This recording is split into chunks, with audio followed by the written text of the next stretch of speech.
గత 29 తారీఖు మేము హైదరాబాద్, తెలంగాణ, మాదనపేట నుంచి శబరిమలకు ప్రయాణం చేయడం జరిగింది. శబరిమల ఎరిమిల్ ధర్మశాస్త్ర దర్శనం చేసుకొని పంబకు వెళ్ళే దారిలో డ్రైవర్ నిర్లక్ష్యం వల్ల బస్సు అదుపు తప్పి చెట్లలోకి దూసుకెళ్ళడం జరిగింది. ప్రమాదవశాత్తు అయ్యప్ప దయ వల్ల మాకు ఎవరికి ఏం కాలేదు. బస్సు చెట్ల మధ్యలో ఇరకడం వల్ల అందరం అయ్యప్ప దయతో బ్రతికి బయటపడ్డాము.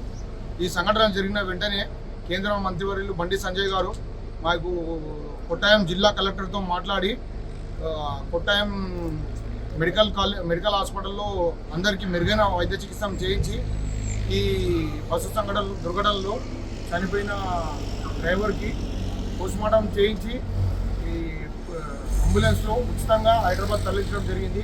మరియు మా అందరికీ స్వాములందరికీ స్పెషల్ అయ్యప్ప దర్శనం చేయించి వాళ్ళ తిరుగు ప్రయాణంలో మాకు చాలా సహాయపడ్డ కేంద్ర మంత్రివర్యులు బండి సంజయ్ కుమార్ గారికి ధన్యవాదాలు తెలియజేస్తున్నాము.